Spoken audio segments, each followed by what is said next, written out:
آج تو بندہ کہتا ہے اگر جھوٹ نہیں بولیں گے نا تو کاروبار نہیں چلے گا. مولانا صاحب آپ سمجھا تو رہے ہو جھوٹ حرام ہے مگر ساری مارکیٹ جھوٹ بولتی ہے.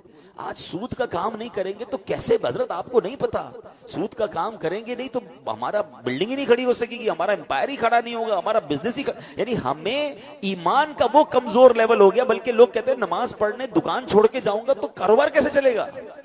یعنی ہمارا مائنڈ یہ ہے کہ جھوٹ بولنے سے کام ہوگا, سود کھانے سے یا سود کا کام کرنے سے آگے بڑھوں گا, اپنا بزنس چھوڑ کر نماز پڑھنے جاؤں گا تو بزنس ڈاؤن ہو جائے گا. یہ ایمان ہے.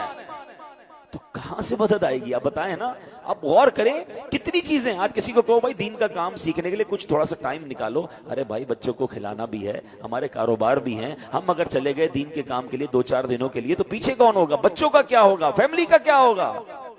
تو یہی ایمان ہے نا ہمارا. ہمیں پھر اللہ پر بھروسہ تو نہ رہا نا. یعنی آپ غور کیجئے ہمارا حال یہ ہے. ایک کمال کا واقعہ, حضرت عبد الواحد بن زید کہتے ہیں میں ایک سمندری سفر پر تھا, تیز ہوائیں چلنے لگی, ہمارے جہاز کو کسی جزیرے پر جا کے رکنا پڑا. ہم گئے تو وہاں ایک بندہ غیر اللہ کی عبادت کر رہا تھا. ہم نے اس کو سمجھایا بھائی یہ تو شرک کر رہے ہو. تو اس نے کہا تم کس خدا کی عبادت کرتے ہو؟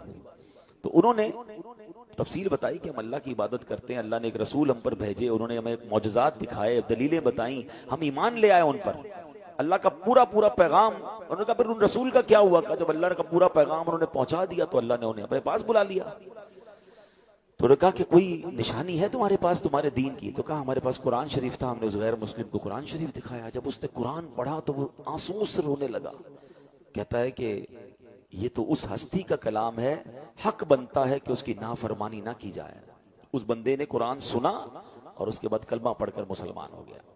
حضرت کہتے ہیں ہم نے اپنے جہاز میں سوار کر لیا کہ بیچارہ یہ بھی مسافر ہے. تو اب جب رات کا وقت آیا تو ہم سب سونے لگے. تو وہ کہتا ہے یہ بتاؤ جس خدا کا کلمہ پڑھایا ہے وہ سوتا ہے؟ تو کہا نہیں وہ تو نہیں سوتا. تو کیا کمال کی جواب دیا کہ ابھی تو تم نے مجھے مسلمان کیا, مجھے اللہ کے بارے میں بتایا ہے, تو یہ کتنی بری بات ہے مالک کے سامنے بندہ سویا رہے.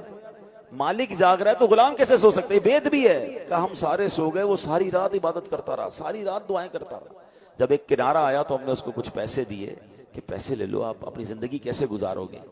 تو وہ کہتا ہے کہ بڑی عجیب بات ہے, جب میں اللہ کی پوجا نہیں کرتا تھا, غیر اللہ کو پوچھتا تھا تو مجھے وہ روزی دیتا تھا, اب تو میں مسلمان ہو گیا ہوں تو مجھے تمہارے پیسوں کی کیا ضرورت ہے, وہ مجھے بھوکا کیوں رکھے گا؟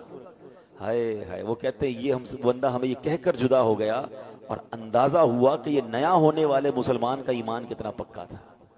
مگر ہمارا حال کیا ہے؟ ہمیں صرف اسباب پر فکر ہے. نوکری ہوگی تو کام چلے گا, کاروبار ہوگا تو کام چلے گا, فلاں بندہ راضی ہوگا تو روزی ملے گی. اللہ کے بارے میں خیال بھی دل میں نہیں آتا. رب پر بھروسہ کرنا سیکھیں. اللہ چاہے گا تو میرا کام ہوگا, اور یہ کہنا بھی شروع کریں, اپنی زندگی میں یہ شامل کریں. یہ پلاٹ لے لوں گا, اس مارکیٹ میں دکان کھول لوں گا تو کاروبار چلے گا, وہ والی چیز مجھے مل جائے گی تو میں ترقی کر جاؤں گا. نہیں, میرا رب چاہے گا تو ترقی ہوگی.